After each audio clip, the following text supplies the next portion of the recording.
जय हिंद दोस्तों, मैं हूं अनूप और आप सब लोग देख रहे हैं ग्लोबल कॉन्फ्लिक्ट हिंदी। तो दोस्तों वैसे तो अमेरिका के द्वारा बीते कुछ सालों में भारत को लेके बड़े बड़े बयान दिया गया और भारत को क्लोजेस्ट डिफेंस एलाई का भी दर्जा दिया गया और स्ट्रेटेजिक पार्टनर का भी दर्जा दिया गया, लेकिन अमेरिका अब तक भारत के साथ महत्वपूर्ण डिफेंस टेक्नोलॉजी को शेयर करने को लेकर दूर ही रहा था। पर भारत की तरफ से जिस तरीके के डिप्लोमेसी मतलब कूटनीति को अपनाया गया और जिस तरीके से मेक इन इंडिया को प्रधानमंत्री नरेंद्र मोदी के द्वारा प्रमोट किया गया, उसे देखते हुए अब अमेरिका भी भारत के सामने झुक रहा है। और दोस्तों खाली झुक नहीं रहा है बल्कि अमेरिका अब भारत को एक ऐसे टेक्नोलॉजी के 100% देने के लिए तैयार हो गया है जिस तरीके का टेक्नोलॉजी अब तक ना अमेरिका किसी देश को दिया है और शायद ही आने वाले समय में किसी और देश को देगा। दोस्तों आज के इस वीडियो में आप लोगों को बताऊंगा कि अमेरिका भारत को ऐसे कौन से टेक्नोलॉजी के संपूर्ण 100% एसेस देने के लिए तैयार हो गया और इस टेक्नोलॉजी से भारत को क्या फायदा होगा। दोस्तों ये टेक्नोलॉजी है जेट इंजन टेक्नोलॉजी। और दोस्तों जेट इंजन के टेक्नोलॉजी को लेकर आपको बता दूं तो अमेरिका तो क्या दुनिया के कोई भी देश किसी अन्य देश को जेट इंजन के टेक्नोलॉजी नहीं देता है। इवन दोस्तों ये टेक्नोलॉजी इतना महत्वपूर्ण टेक्नोलॉजी है और इतना क्रिटिकल टेक्नोलॉजी है कि केवल मात्र ये टेक्नोलॉजी दुनिया के 4 देशों के 5 कंपनियों के पास है, जिनमें अमेरिका के 2 कंपनी मतलब जनरल एटॉमिक और पेटी विटनी तो है ही, साथ में ब्रिटेन के रोल्स रॉयस, फ्रांस के सैफ्रॉन और रशिया के यूनाइटेड इंजन कॉर्पोरेशन। पर दोस्तों ये टेक्नोलॉजी इतना क्रिटिकल है कि आप इससे ही अंदाजा लगा सकते हैं कि रशिया जो भारत के सबसे क्लोज तरीन एलाई है और रशिया जो भारत को दुनिया के सबसे आधुनिक और एडवांस तरीन हथियारों का टेक्नोलॉजी देता है, वो रशिया भी भारत को अब तक इंजन के महत्वपूर्ण टेक्नोलॉजी नहीं दिया है। फ्रांस जो भारत के साथ ज्वाइंटली इंजनों को बनाना चाहता है लेकिन वो भी भारत को संपूर्ण 100% इंजनों के टेक्नोलॉजी देने को लेकर हिचकिचा रहा है। पर दोस्तों अमेरिका के जनरल इलेक्ट्रिक की तरफ से हाल ही में ही जानकारी दिया गया है कि जल्द ही भारत जनरल इलेक्ट्रिक के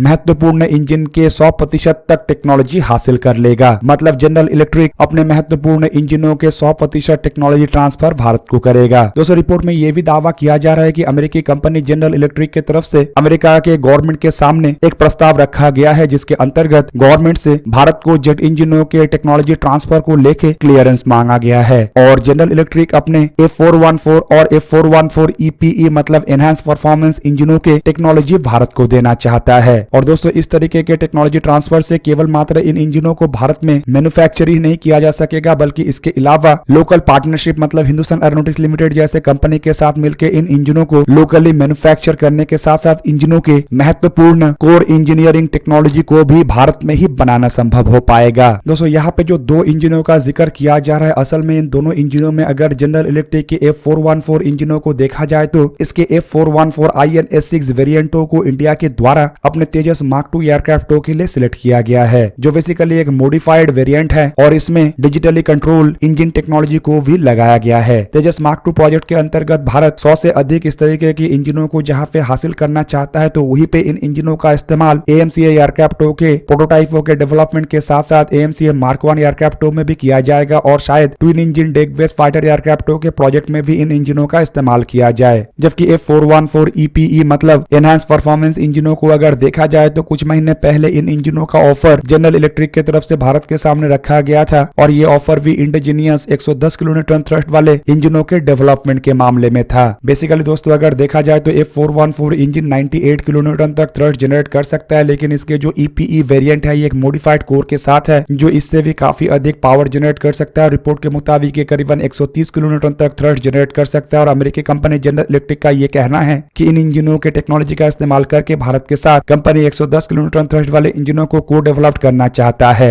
वहीं पे दोस्तों F414 इंजनों को लेके कंपनी का ये कहना है कि तेजस मार्क 2 प्रोजेक्टों के लिए इन इंजनों के करीबन 100% टेक्नोलॉजी को भारत को ऑफर किया जाएगा। और दोस्तों अगर ये सही बात है तो इससे एक तरीके से अगर F414 EPE इंजनों के बेस पे 110 किलोन्यूटन थ्रस्ट वाले इंजनों का डेवलपमेंट होता है तो उसमें भी आसानी होगा। दोस्तों इंजनों की टेक्नोलॉजी को अगर देखा जाए तो ये फिलहाल भारत के लिए अति महत्वपूर्ण बना हुआ है और भारत लंबे समय से ऐसे टेक्नोलॉजी को हासिल करने का प्रयास कर रहा है। इंजनों के टेक्नोलॉजी को लेकर भारत के द्वारा फ्रांस, ब्रिटेन और अमेरिका तीनों देशों के साथ ही बातचीत किया जा रहा है और रिपोर्ट के मुताबिक 110 किलोन्यूटन थ्रस्ट वाले इंजनों के डेवलपमेंट को लेके फ्रांस की तरफ से भी कुछ ऑफर किया गया है और ब्रिटेन ने भी खुल के इंजनों के टेक्नोलॉजी और इंटेलेक्चुअल प्रॉपर्टी राइट देने को लेके भारत के सामने ऑफर रखा है। इवन ब्रिटेन का तो ये भी कहना है कि ब्रिटेन के द्वारा जो ऑफर रखा गया है वो ऑफर शायद ही किसी अन्य देश के सामने रखता है। अब दोस्तों 110 किलोन्यूटन थ्रस्ट वाले इंजनों के डेवलपमेंट को लेके मैं आप लोगों को बता दूं कि भारत इन इंजनों के टेक्नोलॉजी खाली नहीं चाहता है बल्कि इसके इंटेलेक्चुअल प्रॉपर्टी राइट भी चाहता है, जिससे कि इन इंजनों को बनाने के बाद इंजनों को किसी थर्ड पार्टी को बेचने में भारत को किसी भी तरीके का कोई भी बाधाएं ना आए, इवन एयरक्राफ्टों में इन इंजनों को लगा के भारत किसी भी देश को बेच सके और इसके लिए ओरिजिनल इक्विपमेंट मैन्युफैक्चरर से भारत को किसी भी तरीके से अनुमति मांगना ना पड़े। इवन इंटेलेक्चुअल प्रॉपर्टी राइट होने से इंजनों के टेक्नोलॉजी का अन्य इंजनों के डेवलपमेंट में भी इस्तेमाल किया जा सकेगा और इस तरीके के इंजनों को एनहांस करके अपस्केल और इंजनों की क्षमता को घटा के डाउन स्केल वेरिएंटों में भी परिवर्तित किया जा सकेगा। पर दोस्तों यहाँ पे सवाल यह है कि अमेरिका भारत के सामने इतना उदार क्यों हो रहा है? अमेरिका जो अब तक कभी भी भारत को इस तरीके के टेक्नोलॉजी नहीं दिया है, उतना उदार कैसे हो गया कि भारत को अब ऐसे टेक्नोलॉजी तक देने के लिए तैयार है, इवन 100% टेक्नोलॉजी ट्रांसफर करने के लिए तैयार है, जो शायद आने वाले समय में अमेरिका अपने क्लोज तरीन एलाई मतलब ब्रिटेन, फ्रांस, इवन नेटो के देशों तक को ना दे। तो दोस्तों इसके पीछे दो सबसे बड़ा कारण है, जिनमें सबसे पहला कारण है भारत का बड़ा मार्केट, जबकि दूसरा कारण है भारत को रशिया से दूर हटाना। आप सब लोगों को पता ही होगा कि भारत के जो डिफेंस इक्विपमेंटों के मार्केट है ये काफी बड़ा है और इसके ऊपर एक तरीके से बीते 70 साल से रशिया के द्वारा ही राज किया जा रहा है, जिसका मेन कारण रशिया की तरफ से सबसे एडवांस टेक्नोलॉजी वाले हथियार भारत को देना। हालांकि अगर देखा जाए तो वेस्टर्न हथियारों के सामने रशिया के हथियार कुछ मामले में टेक्नोलॉजिकली पीछे होता है, लेकिन कुछ मामलों में आगे भी होता है। और दूसरी तरफ अमेरिका को अब तक इस मार्केट का थोड़ा बहुत भी शेयर नहीं इसलिए मिला क्योंकि अमेरिका कभी भी भारत के सामने इस तरीके के टेक्नोलॉजी का हथियारों का ऑफर नहीं रखा है। और बीते कुछ सालों में बाइडेन एडमिनिस्ट्रेशन की तरफ से ये प्रयास किया जा रहा है कि भारत के ये जो बड़ा मार्केट है इसे अपने कंट्रोल में लाया जा सके, मतलब भारत के जो मार्केट है इसमें अमेरिका का शेयर बढ़े। जबकि दोस्तों बाइडेन एडमिनिस्ट्रेशन ये भी चाहता है कि हथियारों की खरीदारी को लेकर भारत का जो रशिया के ऊपर डिपेंडेंसी है वो भी कम किया जाए, और इसके लिए भी बाइडेन एडमिनिस्ट्रेशन कुछ सालों से प्रयास तो कर रहा है, लेकिन इसमें सफलता इसीलिए नहीं मिला क्योंकि उस तरीके के टेक्नोलॉजी का ऑफर भारत के सामने कभी भी नहीं रखा गया। पर अब 100% इंजनों के टेक्नोलॉजी ट्रांसफर अमेरिका को एक तरीके से बेनिफिट दिलवा सकता है, जबकि दूसरी तरफ अमेरिका को यह भी महसूस हो रहा है कि अगर ऐसे एडवांस टेक्नोलॉजी भारत को अमेरिका नहीं देता है तो भारत को तो इससे ज्यादा कुछ नुकसान नहीं होगा, क्योंकि भारत कहीं ना कहीं अन्य सोर्स से ये टेक्नोलॉजी हासिल कर लेगा, लेकिन अमेरिका को बड़ा नुकसान होगा क्योंकि अमेरिका के हाथ से भारत के मार्केट भी जाएगा और भारत के साथ अपने क्लोज रिलेशनशिप को बढ़ा के अमेरिका जो इंडो पैसिफिक में चाइना को काउंटर करना चाह रहा है उसमें भी अमेरिका को नुकसान होगा। बेसिकली अमेरिका को अब महसूस हो गया है कि अमेरिका अगर जेट इंजनों के 100% टेक्नोलॉजी भारत को नहीं देता है तो इधर फ्रांस या ब्रिटेन से भारत इस तरीके के टेक्नोलॉजी को हासिल कर लेगा, और अगर इन दोनों देशों को भी प्रेशराइज करके ऐसे टेक्नोलॉजी देने से अमेरिका रोक देता है तो रशिया जिस तरीके से वेस्टर्न सैंक्शनों से घिरा हुआ है तो इससे रशिया मजबूरन भारत को ऐसे टेक्नोलॉजी दे देगा। और भारत जिस तरीके से मेक इन इंडिया इनिशिएटिव को आगे बढ़ा रहा है और जिस तरीके से हाल फिलहाल में भारत के अंदर महत्वपूर्ण टेक्नोलॉजी को लेकर काम किया जा रहा है और एक के बाद एक बड़े टेक्नोलॉजी को डेवलप किया जा रहा है, उससे अगर भारत को रशिया के थोड़ा बहुत टेक्नोलॉजी भी मिल जाए तो कुछ ही सालों के अंदर भारत इसे एनहांस करके